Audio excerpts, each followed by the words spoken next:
नमस्कार साथियों, मैं मनीष भारती संस्कृति आईएएस प्लेटफॉर्म पर आप सभी का स्वागत करता हूं। साथियों, आज हम एक बेहद दिलचस्प मुद्दे पर चर्चा करने वाले हैं। जैसा कि अभी तक आप जान ही गए होंगे कि गया एक जो जगह है, बिहार का धार्मिक जगह है, ऐतिहासिक जगह है, सांस्कृतिक जगह है। दरअसल उसका नाम बदल दिया गया है।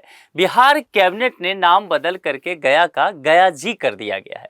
अब हम यही समझेंगे कि इसके नामांकन जो किया गया है, इसके पीछे के क्या रहस्य हैं, और रहस्य में धार्मिक रहस्य की चर्चा करेंगे। सांस्कृतिक रहस्य क्या है, गया जी क्यों अब महत्वपूर्ण हो जाएगा, और पर्यटन के दृष्टिकोण से बिहार की अर्थव्यवस्था के लिए कैसे ये शहर जो है महत्वपूर्ण है, भगवान गौतम बुद्ध से इस शहर का क्या संबंध है, और हिंदू धर्म से इसका क्या संबंध है, ये तमाम चीजें हम समझने की कोशिश करेंगे।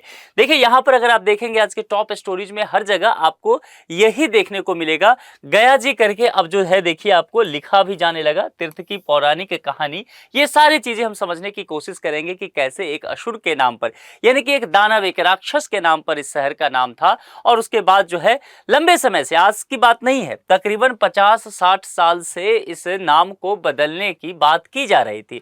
हिंदू समुदाय के द्वारा, बौद्ध समुदाय के द्वारा ये कहा जा रहा था कि गया का नाम बदल दिया जाए, गया जी कर दिया जाए। फाइनली बिहार सरकार ने इस चीज को अब मान लिया है। ठीक है, तो इसके पीछे के जो बातें हैं उसको समझने की कोशिश करेंगे। देखिए, यहाँ पर प्रेस नोट भी जारी कर दिया गया बिहार सरकार सामान्य प्रशासन विभाग के द्वारा। अब देखिए क्या शब्द का इस्तेमाल किया गया है, पौराणिक, ऐतिहासिक और धार्मिक महत्व, यानी कि तीन चीजें समझिए शब्दों के हिसाब से। एक जो पौराणिक चीजें हैं, इसके पीछे क्या कहानी है, दूसरा जो ऐतिहासिक चीजें, इतिहास के क्या इश्यूज हैं, और धार्मिक महत्व निश्चित तौर पर जुड़ा हुआ है। इसके मद्देनजर गया शहर का नाम गया जी किया गया है। यह बिहार सरकार के द्वारा जो है ये जारी कर दिया गया है। अब जो है निश्चित तौर पर यह शहर जो है गया जी के नाम से जाना जाएगा। बिहार के सबसे खूबसूरत शहर में से इसे एक माना जाता है।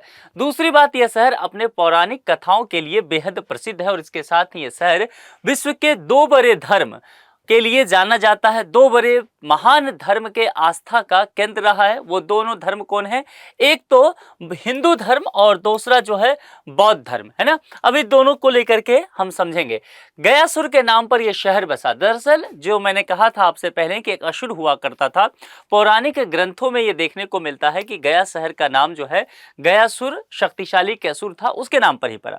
दरअसल ये असुर, ऐसा कहानी है, माना जाता है कि भगवान विष्णु की तपस्या किया, और तपस्या करके उनको प्रसन्न कर लिया, वरदान प्राप्त किया, और वरदान प्राप्त करके ऐसा वरदान प्राप्त किया कि उसके शरीर से सभी पापों का नष्ट करने वाला वो हो जाएगा। अब गयासुर जो है देखा गया कि अपनी शक्तियों का दुरुपयोग कर रहा है।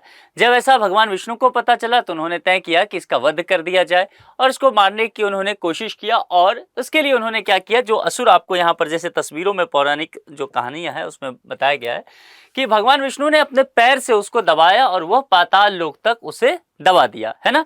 उसके बाद जो है, चूंकि यह जो असुर था, इसको यह वरदान मिला हुआ था कि इसका शरीर जो होगा पापों को नष्ट करने वाला हो जाएगा। उस समय से हिंदू धर्म का एक महत्वपूर्ण तीर्थ स्थल बन गया। यहाँ पर लोग अपने पूर्वजों के पिंडदान और श्राद्ध करने जाते हैं।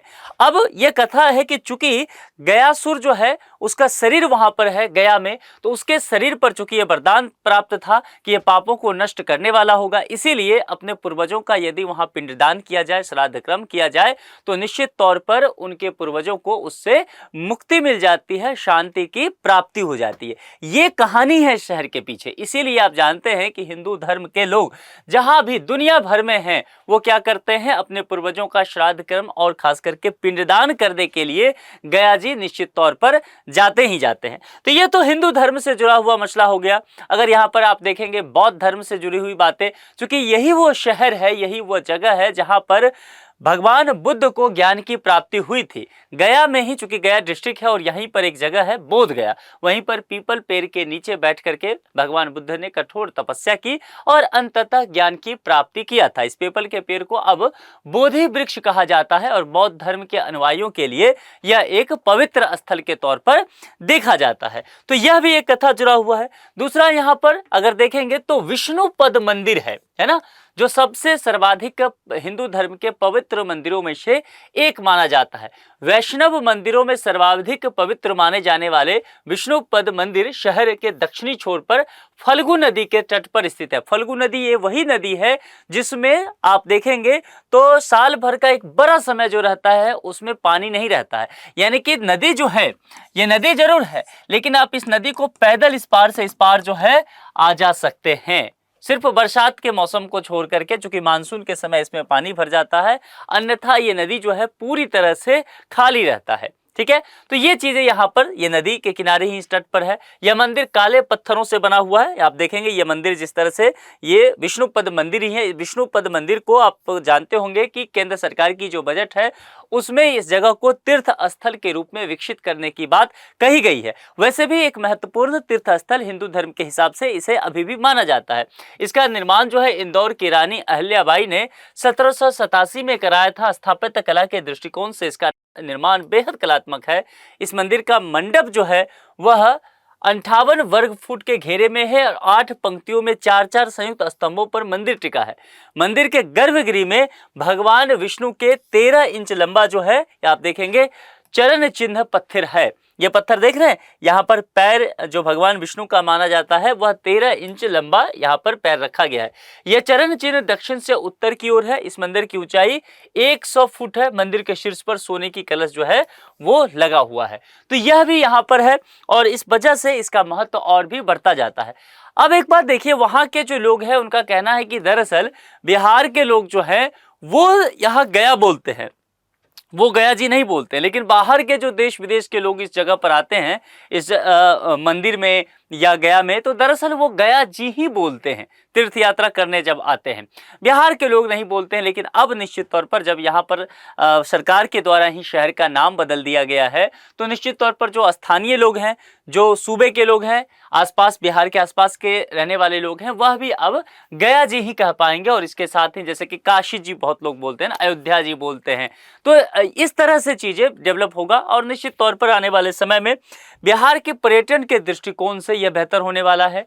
दूसरी बात अगर देखेंगे तो एक जो लंबे समय से मांग किया जा रहा था विभिन्न धर्मों के द्वारा, वह मांग भी पूरा हुआ है। आने वाले समय में जो एक धार्मिक और आप कह सकते हैं कि जिस तरह से आस्था का विषय शहर का है, वह निश्चित तौर पर पुष्ट होता हुआ नजर आ रहा है। अब आप लोग इस विषय पर क्या सोचते हैं? क्या आपको लगता है कि गया का नाम बदल के गया जी जो बिहार सरकार के द्वारा किया गया है, यह कितना कारगर है? अपने विचार कमेंट बॉक्स में लिख करके जरूर बताएं। आज के लिए इतना ही। अपना बेहद ख्याल रखें। बहुत बहुत शुक्रिया। Thank you so much.